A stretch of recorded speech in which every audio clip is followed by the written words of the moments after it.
Baik, sebelum memulai pelajaran kita pada hari ini, terlebih dahulu mari kita bersatu dalam doa. Pak Guru akan pimpin doa kalian semua. Uh, saya akan pimpin sesuai agama saya. Kalian mengikuti.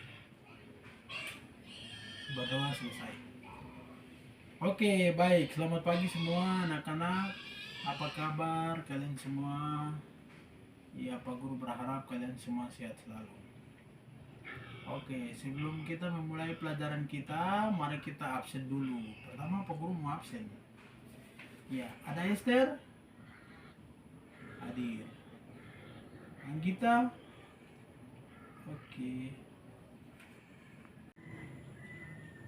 Oke, tujuan pembelajaran kita hari ini yang pertama menganalisis hubungan antar makhluk hidup pada suatu ekosistem dalam bentuk jari-jari makanan. Tujuan pembelajaran kedua pada topik A, yaitu peserta didik dapat mendeskripsikan hubungan antar makhluk hidup yang berkaitan dengan makanan dalam bentuk rantai makanan. Baik, kita akan masuk dalam materi. Komponen ekosistem sendiri pada umumnya memiliki dua bagian. Yang pertama, biotik dan abiotik. Biotik, yang dimaksud dengan biotik sendiri, makhluk yang hidup. Contohnya seperti apa? Contohnya seperti tumbuhan, hewan, manusia, dan mikroorganisme. Sedangkan abiotik sendiri itu makhluk yang tidak hidup. Contohnya seperti apa anak-anak? Contohnya seperti tanah, air, udara, suhu. Itu yang termasuk dengan abiotik. Nah, komponen-komponen ini memiliki dua bagian. Komponen biotik sendiri memiliki peran yang penting juga. Yang pertama yaitu produsen. Produsen adalah organisme yang dapat membuat makanan terdiri melalui proses fotosintesis. Contohnya apa? Contohnya seperti tumbuhan hijau yang menghasilkan makanan sendiri, glukosa, menggunakan energi matahari. Produsen sangat penting karena mereka menjadi sumber makanan bagi organisme lain dalam rantai makanan.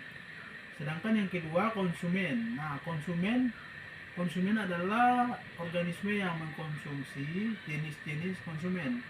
Nah, dibagi menjadi tiga bagian. Ya, konsumen sendiri memiliki tiga bagian yang penting. Yang pertama ada herbivora. Herbivora adalah jenis konsumen yang memakan tumbuhan. Mereka mengandalkan makanan yang berasal dari tanaman dan tidak memakan daging. Contohnya seperti apa? Contohnya yang dikenal adalah kambing, sapi, kelinci, dan kuda. Itu yang termasuk herbivora. Nah, yang kedua ada karnivora. Karnivora adalah jenis konsumen yang memakan daging atau hewan lain. Mereka memiliki gigi yang tajam dan cakar. Contohnya seperti apa? Ada yang tahu? Seperti singa, harimau, dan elang. Yang ketiga ada omnivora. Omnivora adalah jenis konsumen yang memakan baik tumbuhan maupun daging. Contohnya seperti apa? Ada yang tahu? Contohnya omnivora yang paling terkenal, kita dapat memakan beberapa jenis makanan, termasuk sayuran, buah-buahan, daging, dan biji-bijian.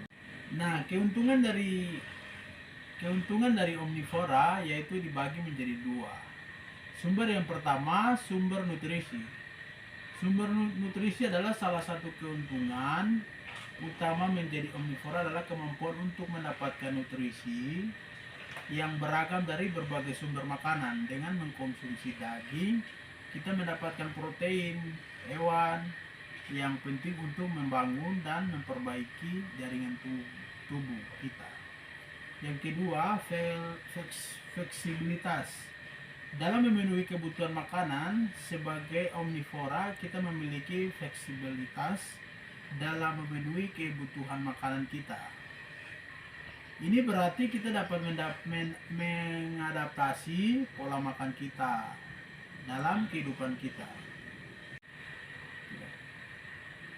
Oke, kan tadi kita sudah belajar tentang keuntungan. Nah, tantangan dari omnivora sendiri, yang pertama itu sebagai manusia kita termasuk dalam kelompok hewan omnivora yang dapat mengonsumsi makanan dari berbagai sumber, baik tumbuhan maupun hewan. Hal ini memberi kita keuntungan dan memenuhi kebutuhan nutrisi yang kompleks. Salah satu dari tantangan utama menjadi omnivora adalah memilih makanan yang tepat untuk memenuhi kebutuhan nutrisi kita. Tantangan lain menjadi omnivora adalah mempertimbangkan aspek etika dan memilih makanan. Beberapa orang memiliki kekhawatiran etis terkait dengan penggunaan hewan sebagai sumber makanan. Namun perlu diingat bahwa tidak semua produksi hewan memiliki dampak yang negatif terhadap kesejahteraan hewan. Ada praktik pertanian yang berkelanjutan dan etnis. Nah, dampak dari lingkungan, ada dampaknya juga dari lingkungan kita. Ya, yang pertama menggunakan sumber daya lingkungan yang berlimpah dan produksi. Makanan omnivora dapat memiliki dampak yang signifikan pada lingkungan kita. Oke, tadi kita sudah belajar tentang bagaimana komponen yang ada dalam ekosistem. Nah, sekarang Pak Guru punya LKPD. Pak Guru sudah siapkan LKPD. Nah, di sini kalian semua akan kerjakan.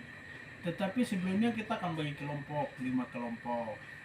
Karena itu Pak Guru akan bagi kelompok.